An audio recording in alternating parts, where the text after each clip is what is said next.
querida, espero que vocês estejam gostando dos nossos vídeos de estudo. O vídeo dessa semana é muito interessante, é sobre geografia bíblica. O grande objetivo desse vídeo é compreender como o ser humano interage com o meio em que vive e nestas condições geográficas de clima, de precipitação pluviométrica, de relevo, de vegetação, aí vai se formando uma geografia humana. Mais importante do que simplesmente compreender nomes e lugares é compreender como o povo de Deus viveu nesses espaços, se relacionou e produziu cultura. E nós vamos começar olhando para o mapa mundi, o planisfério. Olhem, por favor. À direita, nós temos o continente americano. Ao norte, a América do Norte. No centro, a América Central. E mais ou menos ao sul, a América do Sul, com um pouquinho de território acima da linha do Equador. No centro desse planisfério, a propósito, preciso dar os créditos, eu estou utilizando mapas das edições paulinas, a quem agradeço imensamente. No centro do planisfério está o continente europeu e mais ao sul o continente africano.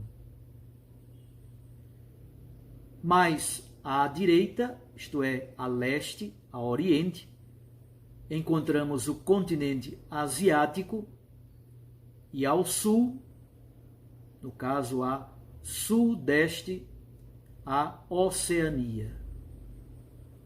Mas eu quero que vocês olhem, por favor, aquilo que está entre a Europa, a África e a Ásia. Entre a Europa, a África e a Ásia está o Estado de Israel, ou a Palestina, dependendo do período da história. Aí está uma região chamada Oriente Médio. Comecemos então conhecendo o nome. Com qual nome se chama essa região de onde provém Jesus, de onde provém o mundo da Bíblia? Obviamente, como sabemos, basta olhar a história do Brasil, já se chamou Monte Pascoal, já se chamou Ilha de Vera Cruz, Terra de Santa Cruz, Brasil. E finalmente, a partir de 67, e isso foi referendado também pela Constituição de 88, o Brasil se chama República Federativa do Brasil.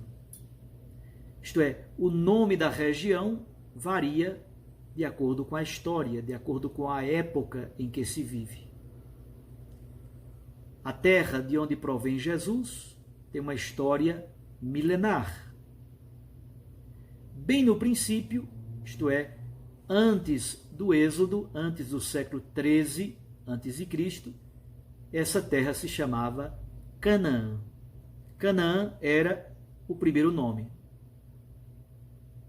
Um pouco depois do Êxodo, à medida em que o Estado vai se formando, essa região passa a se chamar Israel. Inicialmente é uma região organizada em tribos, depois passa a ter uma autonomia e uma organização político-administrativa fundamentada numa monarquia, o Estado monárquico. Só que na história, durante o reinado de Salomão, houve uma unidade, durante Davi, unidade, o Reino Unido, Salomão, Reino Unido. Mas no momento em que Salomão morre, o poder fica nas mãos de um filho seu chamado Roboão. E aqui acontece o chamado cisma, no ano 931. O reino do norte é chamado de Israel. Perceba que nesse momento a palavra Israel designa apenas o reino do norte, as tribos do norte, cuja capital posteriormente se organiza em Samaria, uma cidade chamada Samaria, a partir de Omri e sobretudo a partir do rei Acabe. No sul, a tribo de Judá, praticamente sozinha, forma o Reino do Sul ou Judá, cuja capital é Jerusalém. Então, nesse período do reino dividido, Israel é apenas o reino do norte, Judá é o reino do sul. Essa região também foi chamada de Palestina. Os assírios já a chamavam de Palestina, Palastu. Os romanos passaram a chamá-la também de Palestina. Hoje, como sabemos, a mesma região física, lá estão o Estado moderno de Israel e a chamada Autoridade Palestina, especialmente na região central, na Cisjordânia e na chamada Faixa de Gaza. Então percebam, Canaã, Israel, Palestina são nomes da mesma região. E depois do reinado de Salomão, no período do reino dividido, Israel designa o reino do norte e Judá designa o reino do sul. Mas olhemos mais uma vez para o nosso mapa. Eu quero lhes apresentar agora o chamado crescente fértil. Olhemos com calma. Por que essa região é chamada de crescente fértil? Exatamente porque ela forma uma espécie de meia-lua. A lua no formato crescente fértil, no formato da lua crescente. Comecemos pelo sul, parte-se aí do Egito. E no Egito temos um grande rio chamado Rio Nilo. Passa por Israel, onde está o Rio Jordão. Passa também pela região do Líbano e da Síria, atuais Líbano e Síria, chamada Ciro-Fenícia Antiga. Aí temos o rio Orontes. E finalmente chega à Mesopotâmia, onde hoje está o país chamado Iraque. A palavra Mesopotâmia significa terra entre dois rios. E quais são os rios? O rio Eufrates e o rio Tigre. Ambos correm e desaguam no Golfo Pérsico. Mas olhemos com mais calma este mapa do crescente fértil. Aí estão os pontilhados dos países atuais, dos países modernos. Então nós temos Israel no centro, cuja capital hoje é Tel Aviv, a capital cultural e religiosa é Jerusalém. Ao sul de Israel temos o Egito, a leste de Israel temos a Jordânia e ao norte temos a Síria e o Líbano, a nordeste a Síria e o Líbano a noroeste. Um pouco mais ao norte encontramos a Turquia, que também já teve muitos nomes. A Turquia já foi chamado o Império Hitita, já foi chamada de Anatólia, já foi chamada de Ásia Menor, e hoje nós conhecemos essa região por Turquia. A leste, ao oriente, está o Estado moderno do Iraque, um pouco mais ao sul, junto ao Golfo Pérsico, o Kuwait, e mais ao oriente, o Irã. Então, essa região chamada crescente fértil é assim chamada porque encontramos essa conjunção de rios com bacias férteis. O rio Nilo no Egito, o Jordão em Israel, o Orontes na Síria, o Tigre e o Eufrates no atual Iraque, antigamente a Mesopotâmia. Essa é a região, esse é fundamentalmente o mundo da Bíblia. Mas olhemos com calma agora para a terra de Jesus. Chamemos de Israel ou Palestina. Quais são as dimensões dessa região? Israel, a terra de Jesus, que tem uma história bimilenar no mundo bíblico, possuía mais ou menos 20 mil quilômetros quadrados. É pequeníssima. Se vocês pensarem, o estado de Sergipe, o menor estado brasileiro, possui aproximadamente 22 mil quilômetros quadrados. A minha querida Paraíba, que é tão pequenina, possui 56 mil quilômetros quadrados. Portanto, a Paraíba, que é tão pequena, é mais do que o dobro do estado de Israel. Então, as dimensões dessa terra, em torno de 20 mil quilômetros quadrados. Portanto, é uma região muito pequena. No norte, vocês percebam que ela é um pouco mais estreita, do mar Mediterrâneo até o lago de Genezaré, temos em torno de 50 quilômetros. Ao sul, essa região é um pouco mais larga. Há uma expressão na Bíblia muito interessante. Quando se queria falar da região, do tamanho desse país, se chamava de Dan a Beersheba, de Dan a Bersabeia. Dan está no extremo norte, Bersabeia está no extremo sul. Assim, quando a Bíblia fala de Dan a Beersheba, de Dan a Bersabeia, significa todo o Israel, todo o território dessa região. Os limites, já os dissemos, mas agora vamos sistematizar. Ao norte, Israel se limita com a chamada Ciro-Fenícia. Essa região de Ciro-Fenícia hoje equivale ao país chamado Líbano, um pouco mais a noroeste, e o outro país chamado Síria, um pouco mais a nordeste. Ao sul temos o Egito. A oeste temos o mar Mediterrâneo e, finalmente, a leste temos a Jordânia. No mundo bíblico, ao sul, na verdade, temos um deserto chamado Negev. E um pouco mais ao sul temos outro deserto chamado Deserto de Sim, ou Deserto do Sinai. A leste, depois do Rio Jordão, temos uma região chamada Transjordânia. Significa exatamente para além do Jordão. As regiões bíblicas de Bazã, Galaad, Amon, o deserto arábico, todos estão a leste. Do ponto de vista do relevo, olhemos novamente o mapa. As regiões naturais da terra de Israel.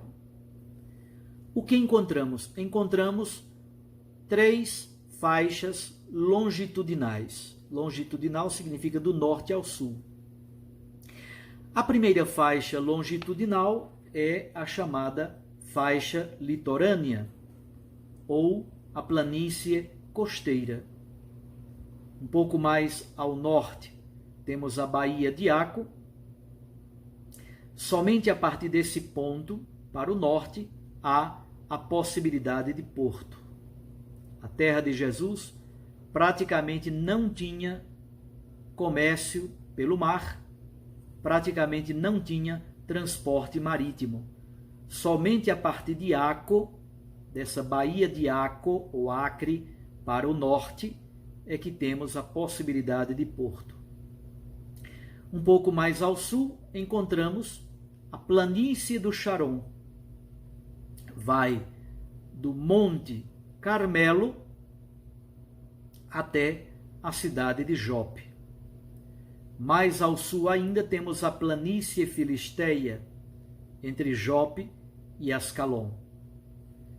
E entre a planície litorânea, a faixa litorânea e as serras centrais, aí temos o sopé dos montes, que é uma região muito fértil, o sopé das serras da Judeia, chamada Shefelá. Shefelá ou Cefelá é essa região ao sopé das serras da Judeia. No centro da terra estão as montanhas e planaltos centrais. Ao norte estão as serras da Galileia. Algumas regiões da Galileia possuem entre 600 e até 1.000 metros de altitude.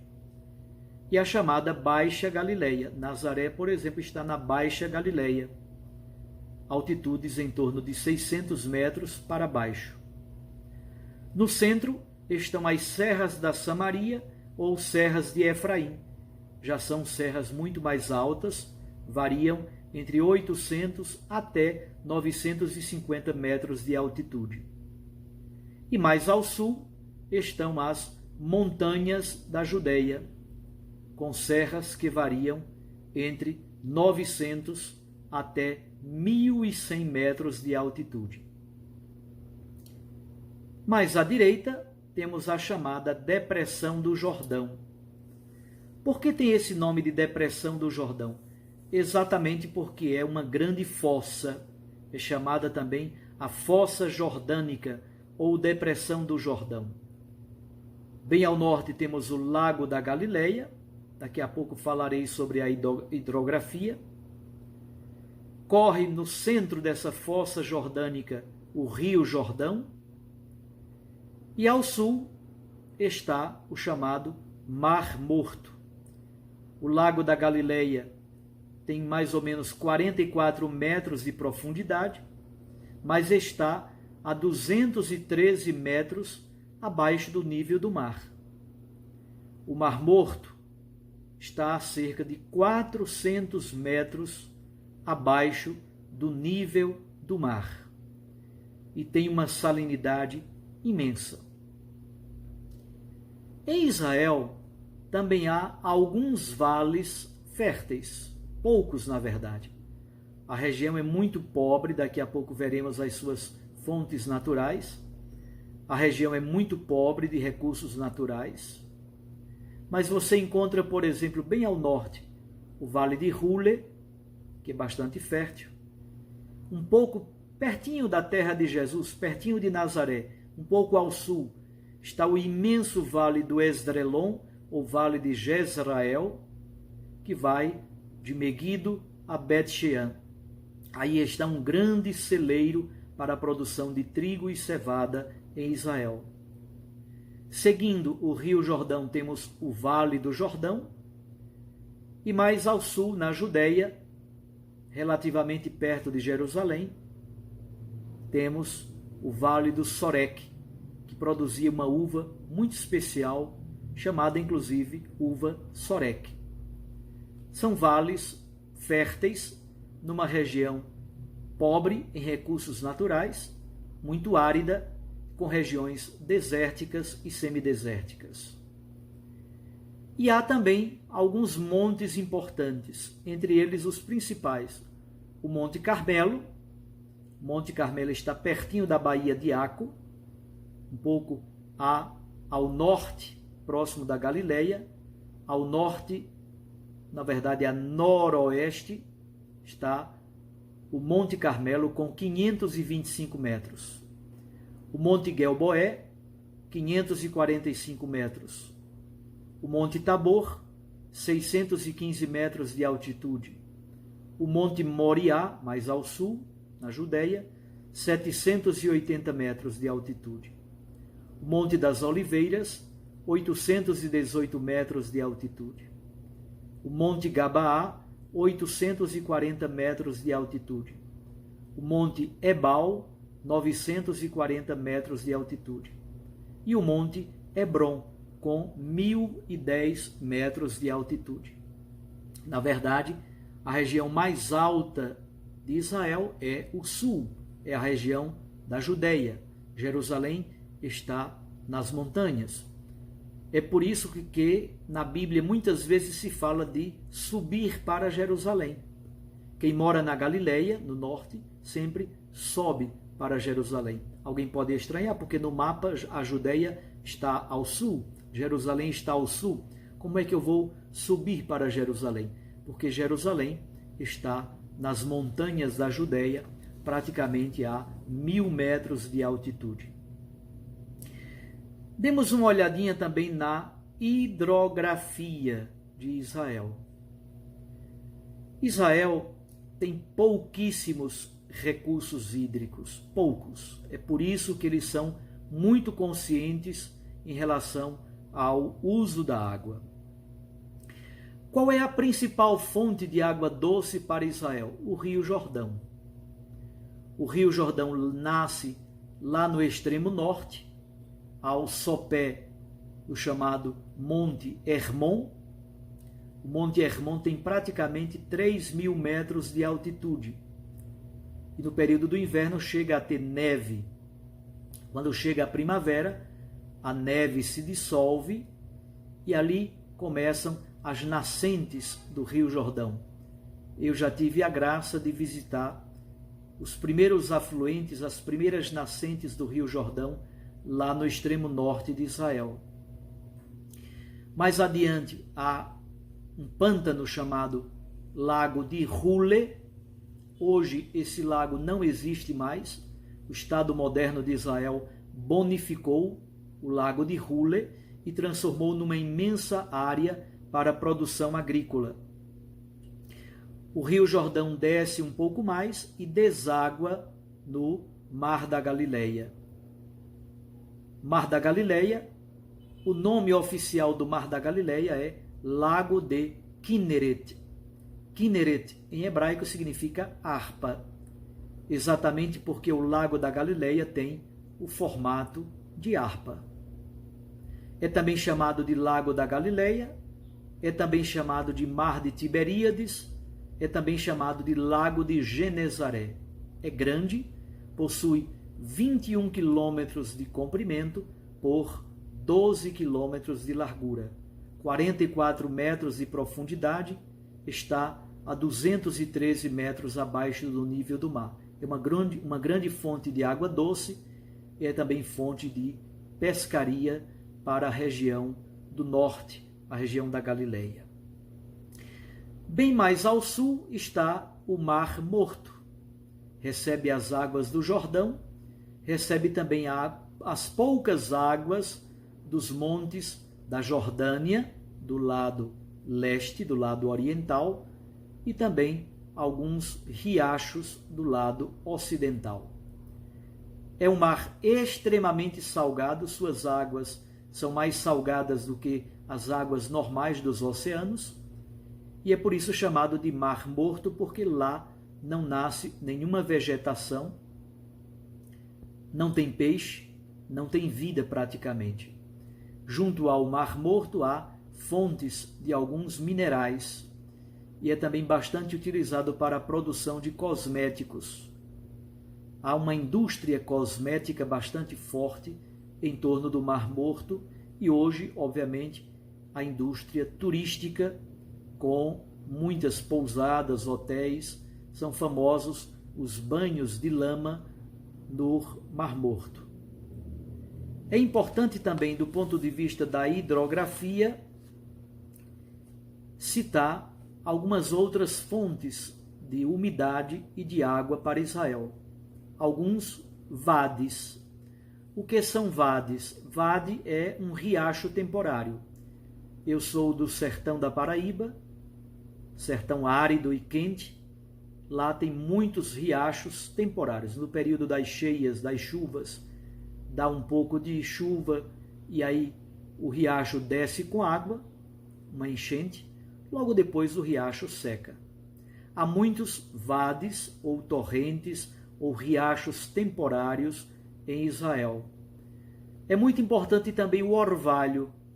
O orvalho é fonte de umidade, tanto o orvalho que vem do mar Mediterrâneo, a umidade do mar, quanto o orvalho seja do Lago da Galileia, do Mar da Galileia, ou mesmo do Rio Jordão. Outra grande fonte de água para Israel são os poços e cisternas. As precipitações pluviométricas não são tantas, variam em região para região, de 100 milímetros até 400 milímetros, mais ou menos, às vezes um pouco mais, às vezes um pouco menos. Então, de 100 a 400 milímetros ao ano. Percebam que é uma precipitação pluviométrica bastante baixa.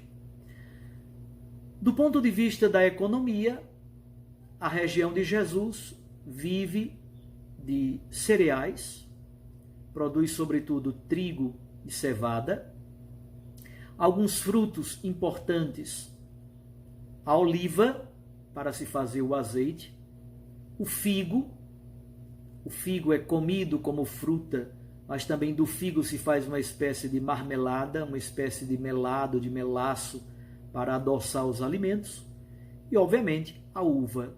Essas três árvores são muito importantes, inclusive nos relatos bíblicos. Oliva, figo e uva. O azeite, a marmelada, o melaço e também o vinho.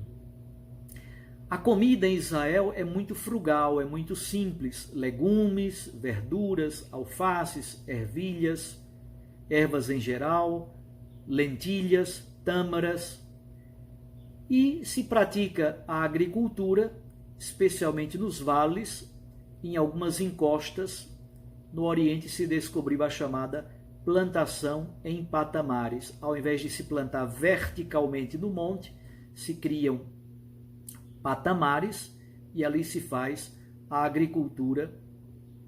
No século XIII, por exemplo, se descobriu o uso da cal e foi uma descoberta muito importante exatamente para cobrir as cisternas, betumar as cisternas com cal e assim se poder guardar a água, a pouca água da chuva.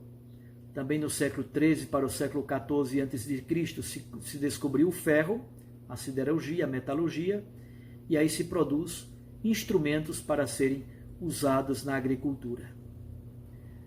Do ponto de vista da pecuária, Israel vive de pastoreio transhumante, isto é, no período das chuvas fica numa região, no período das secas tem que se fazer a transhumância, isto é, a migração com os rebanhos para procurar pastagem e água.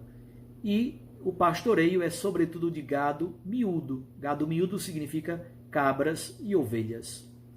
Praticamente em Israel não há criação de gado bovino, especialmente numa região chamada Bazã, que está na Transjordânia, a nordeste, na Transjordânia. Nessa região de Bazã se criavam vacas e bois, gado bovino. Também se criam jumentos, é o animal de carga, é o animal da montaria dos pobres.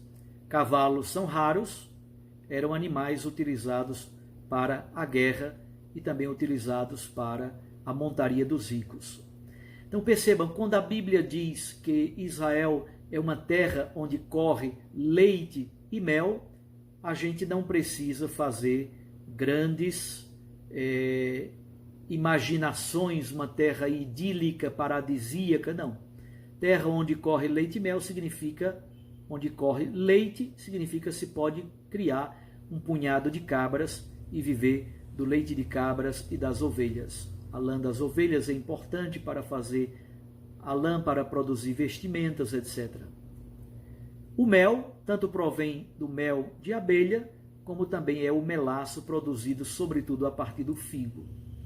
Terra onde as pessoas possam viver com dignidade, trabalhar com dignidade e daí tirar o seu sustento. Havia também em Israel 3 grandes estradas. A primeira estrada é a chamada Via Maris, ou Caminho do Mar, que desce do Egito, atravessa todo Israel, atravessa a Síria e vai chegar na Mesopotâmia. Aqui já aproveito para lhes dizer uma coisa importante. Israel teve sempre a má sorte de estar entre o Egito, no sul, e a Mesopotâmia, a nordeste. Do lado oriental de Israel, nós só temos deserto. Vocês podem olhar mais uma vez no mapa do Crescente Fértil que está aí ao lado. Olhando para esse mapa, percebam, do lado oriental de Israel temos deserto. Era impossível a travessia entre Israel e a Mesopotâmia por meio do deserto. Você teria que subir até a Síria e depois fazer a viagem na direção oriental para a Mesopotâmia. Então Israel sempre esteve como esse corredor, seja um corredor comercial, aqui passam as rotas comerciais, mas também você deve pensar a geopolítica. Por meio de Israel, entre o Egito e a Mesopotâmia, passam exatamente os exércitos. As guerras todas acontecem nesse intervalo entre Egito e Mesopotâmia. A via Maris, portanto, é a via que sobe do Egito, atravessa todo Israel. Quando chega em Meguido, ela se bifurca, uma parte dela passa pela Galileia, a outra sobe pela Cirofenícia. Outra estrada importante é exatamente o chamado Caminho do Rei. É pela Transjordânia, do lado leste do Rio Jordão. E no centro de Israel há um caminho que é chamado Caminho de Shur. O Caminho de Shur parte do deserto do Negev e vai em direção ao norte, exatamente pela Cordilheira Central, passando por Bexeba, por Hebron, por Belém, Jerusalém, Gabaá, Betel, Silo, Siquém, e sobe até a Galileia. Vamos olhar agora um pouquinho o mapa a partir dos períodos históricos. O primeiro mapa importante, está aí ao seu lado, é o mapa das chamadas 12 tribos de Israel.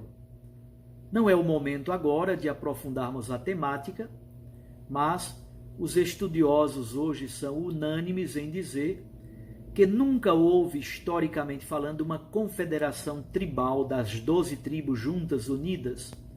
Isto é, as 12 tribos de Israel numa confederação tribal é muito mais uma construção teológica do que uma construção histórico-factual. Em todo caso, olhemos para estas 12 tribos de Israel. Bem ao norte estão as 4 tribos do norte e o pedaço da tribo de Dan. Então você tem a tribo de Azer, a tribo de Zabulon, a tribo de Issacar, a tribo de Neftali e um pedaço da tribo de Dan. A tribo de Dan tem um pedaço no norte e outro pedaço mais ao sul. Então, estas são as 4 tribos do norte. Percebam que a região de Jesus, quando Mateus retoma a profecia de Isaías, ele diz: terra de Zabulon, terra de Neftali, caminho do mar. Olha aí, caminho do mar. O caminho do mar é exatamente essa estrada chamada Via Maris, o caminho do mar que vem do Egito e sobe para a Mesopotâmia, atravessando a Síria. Zabulon e Neftali. Aí está a região de Jesus. Agora olhemos o extremo sul. Temos 2 tribos no extremo sul, Judá e Simeão. A tribo de Judá é importantíssima para a história de Israel. Importantíssima, porque na tribo de Judá está Jerusalém. Olhemos agora para o leste, a região depois do Jordão, do outro lado do Jordão. Nós temos o primeiro pedaço da tribo de Manassés, ao norte, no centro a tribo de Gad e mais ao sul a tribo de Ruben. Ruben e Simeão, praticamente estas 2 tribos nunca contaram em nada na história de Israel. No centro há um miolo central, aí sim estão tribos muito importantes. O segundo pedaço da tribo de Dan, a tribo de Benjamim, de onde provém o primeiro rei de Israel, Saul. O rei Saul é benjaminita. Saulo de Tarso é também benjaminita, não é à toa que Saulo tem o nome de Saulo. Saulo é Shaul. Então o nome de Saulo é em homenagem ao primeiro rei de Israel, talvez o personagem mais famoso da tribo de Benjamim, que era uma pequena tribo. E no centro, no miolo central de Israel, estão as tribos de Efraim e Manassés. Efraim e Manassés são filhos de José. Na verdade, não há uma tribo de José, exatamente porque a tribo de José se dividiu entre Efraim e Manassés. E como vocês podem perceber, não há uma tribo para Levi, porque Levi é a tribo sacerdotal. Assim são as 12 tribos de Israel. Destas, participam da história de Israel de modo muito belo e forte a tribo de Judá e as duas tribos ou as 3 tribos centrais, Manassés, Efraim e Benjamim. Façamos um passo adiante. Agora vocês têm o mapa do chamado Reino Unido. Historicamente, podemos dizer, a monarquia começou com Saul. Saul não foi bem um rei no sentido clássico da palavra, era muito mais um comandante militar. Mas deixemos assim, Saul foi o primeiro rei de Israel. Mas a monarquia de Israel começa a se configurar propriamente dita a partir do rei Davi. Então Davi funda verdadeiramente um estado monárquico e o seu filho Salomão dá continuidade. Nesse mapa nós temos o mapa do reino de Davi e Salomão. Percebam que pega não somente o estado de Israel atual, mas desce até o Golfo de Acaba. Salomão levou o reino até o Golfo de Acaba, tendo uma saída para o mar. E ao norte, o reino de Davi e Salomão conquistou territórios na Síria. Então, o reino de Salomão se expandiu para além das fronteiras históricas de Israel, chegando até a região sul. Aí, a leste de Israel, nós temos alguns povos, os Amonitas, os Moabitas e os Edomitas. Então, Amon, Moabe e Edom passam a fazer parte do reino de Salomão. Na região do Neguev, ao sul de Jerusalém, temos um povo chamado os Amalecitas.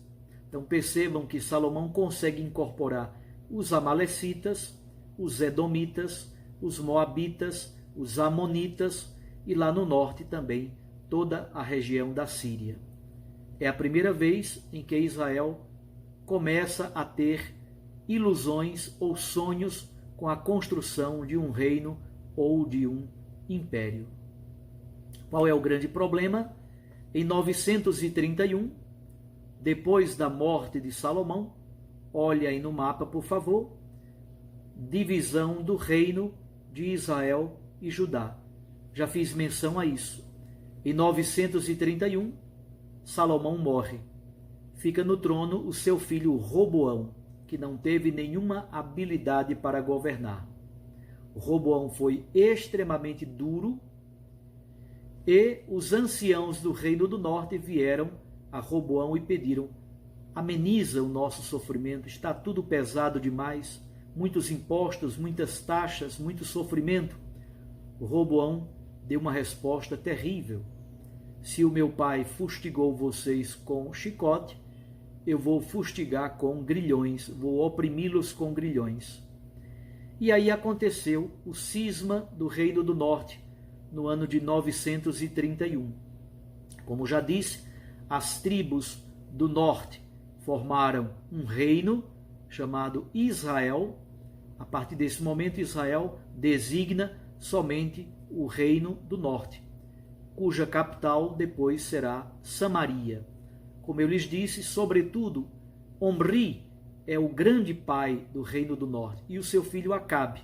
Omri e Acabe são verdadeiramente fundadores do reino do norte. do ponto de vista histórico, cultural e econômico, o Reino do Norte era muito mais forte e muito mais importante do que o Reino do Sul.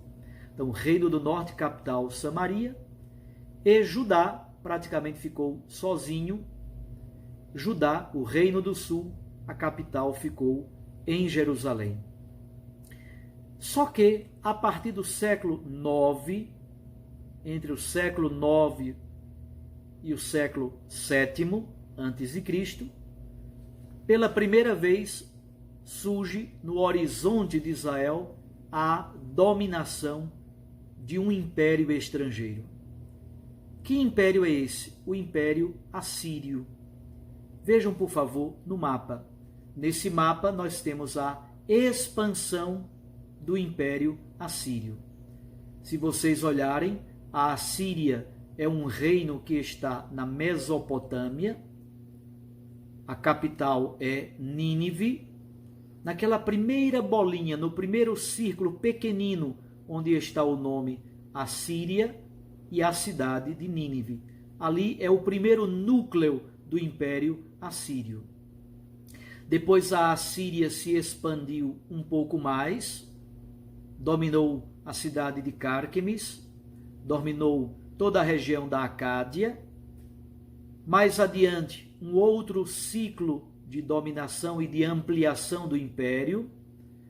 Mais adiante, outro ciclo de ampliação do império.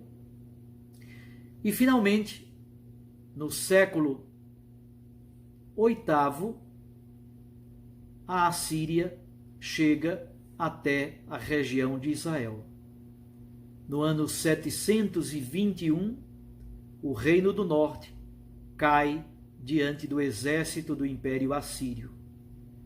E a cidade de Samaria é destruída e incendiada.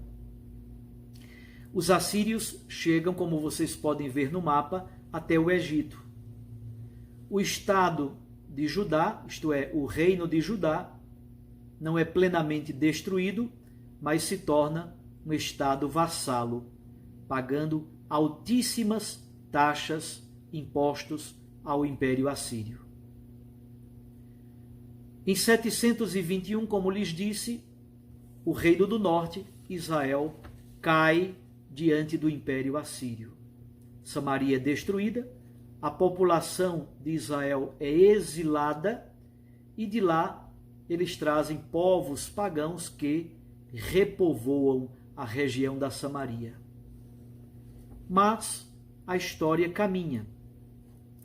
E agora chegou o momento do Reino do Sul. Mais uma vez, Israel é invadido agora por outro império que também vem do Oriente. Que império é esse? O chamado Império Neobabilônico, como vocês podem ver no mapa. Nabucodonosor, imperador babilônico, invade Jerusalém, uma primeira invasão no ano 597, mas a grande invasão é em 587. Em 587, Jerusalém é destruída, antes de Cristo, o templo é incendiado, grande parte da população é exilada para a Babilônia. Então percebam esse império neo-babilônico e mais ao norte o império dos Medos.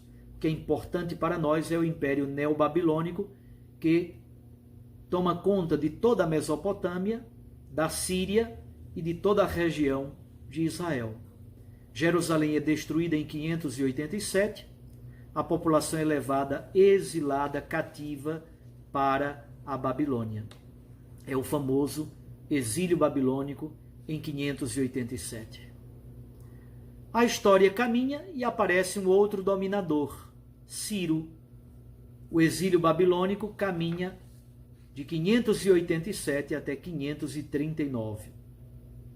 Quando Ciro, lá da Pérsia, sobe ao poder, Ciro permite o retorno dos exilados judeus à terra de Jerusalém.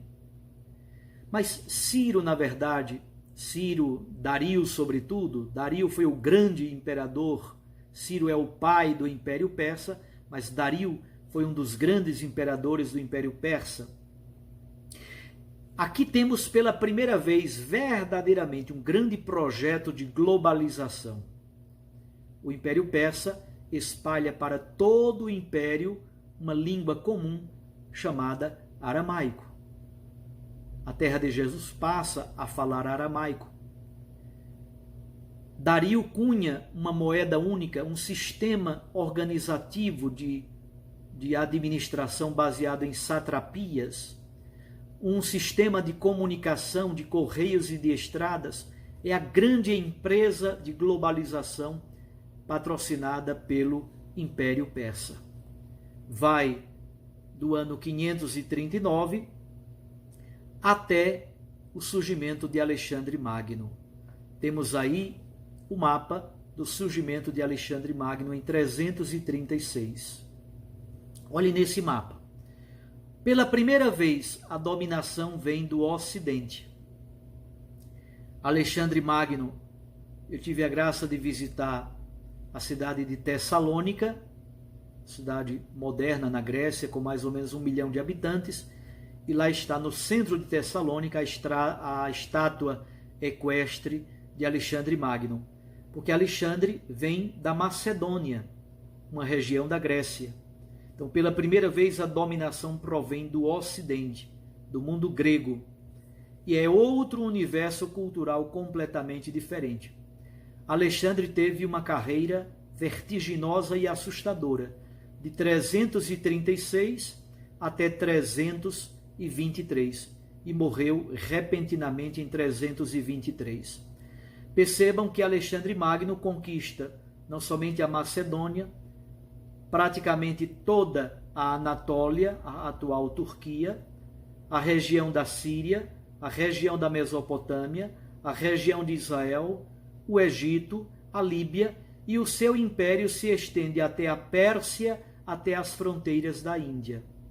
É impressionante a vertiginosidade das conquistas de Alexandre Magno. Mas do mesmo modo que ele se levanta vertiginosamente, morre mais que de repente. Depois da morte de Alexandre Magno, o seu império fica sendo rasgado e dividido entre generais que brigam. O que diz respeito para o mundo da Bíblia e para Israel, sobretudo, é a briga entre os generais do Egito, que se chamam Lágidas ou Ptolomeus, e os generais da Síria e da Mesopotâmia, que se chamam Seleucidas. No primeiro momento, Israel fica sob o domínio dos Lágidas ou dos Ptolomeus. Então, são generais lá do Egito, mas são de cultura helênica. Isso é muito importante o que eu quero dizer para vocês. Então, a partir do ano 300, entre o ano 300 e mais ou menos o ano 200 a.C., a terra de Jesus foi dominada pelos Lágidas ou Ptolomeus do Egito. Então, são povos do Egito, mas de cultura grega, Mais ou menos nesse período, um pouco antes, no século III, se faz a tradução da Bíblia para o grego, a chamada Septuaginta, ou Bíblia dos 70. Então, entre o ano 300 e o ano 200, durante 100 anos, a terra de Jesus é dominada pelos egípcios, mas egípcios de língua e de cultura grega, chamados de Ptolomeus ou Lágidas. No ano 200, os generais do norte, da Síria e da Mesopotâmia, vencem a guerra contra os egípcios. E do ano 200 até o ano 142, Israel é dominado pelo Império Seleucidas. O Império dos Seleucidas da Síria é extremamente violento e dominador. Daí provém, por exemplo, um rei terrível chamado Antíoco IV Epífanes. A abominação da desolação é colocada no Templo de Jerusalém, as Bíblias são rasgadas e queimadas, a circuncisão é proibida, a religião judaica praticamente é proibida. Então, entre o ano 200 e o ano 142, os Seleucidas dominam a terra de Jesus. É o período também da revolta macabaica. O livro dos Macabeus, o livro de Daniel, são livros exatamente desse período da dominação dos Seleucidas. A terra de Jesus tem um leve período de independência, o período dos Asmoneus ou Macabeus, a família macabaica, depois eles passam a se chamar de Asmoneus. E a partir do ano 66 a.C., os romanos chegam. O general Pompeu entra em Jerusalém e a partir do ano 66 a.C., o Império Romano domina a terra de Jesus. Durante a vida de Jesus inteira, Israel estava sob a dominação dos romanos. Vejam, por favor, o mapa do Império Romano no século I a.C. Aí estão as colônias do Império Romano. O Egito, a Grécia, a Frígia, a Itália, a região da Espanha. Percebam que vai até a Germânia e chega até a Britânia, no caso, a Inglaterra. Todo o norte da África se torna parte do Império Romano, toda a Ásia Menor, toda a Anatólia, a atual Turquia, faz parte do Império Romano, a Síria e, obviamente, a Palestina, isto é, Israel. Israel não é propriamente uma colônia do Império Romano, mas faz parte da colônia da Síria. Então, a partir do ano 66 antes de Cristo, até muitos séculos depois de Cristo, a terra de Jesus é dominada pelos romanos. Um pouco antes de Jesus, os romanos permitiram que Israel tivesse um rei local. Esse rei local, colaborador do Império Romano, se chama Herodes. E ele foi, de fato, um grande rei, um grande administrador. É por isso que ele é chamado de Herodes Magno, ou Herodes o Grande. Nesse mapa que vocês percebam no mapa, aí está o reino de Herodes Magno. Mas atenção, é um reino secundário, é um reino local. Herodes Magno é rei, mas na verdade ele faz parte da grande estrutura do Império Romano. É um rei secundário, colaboracionista com o Império Romano. Mas aí está o reino de Herodes Magno.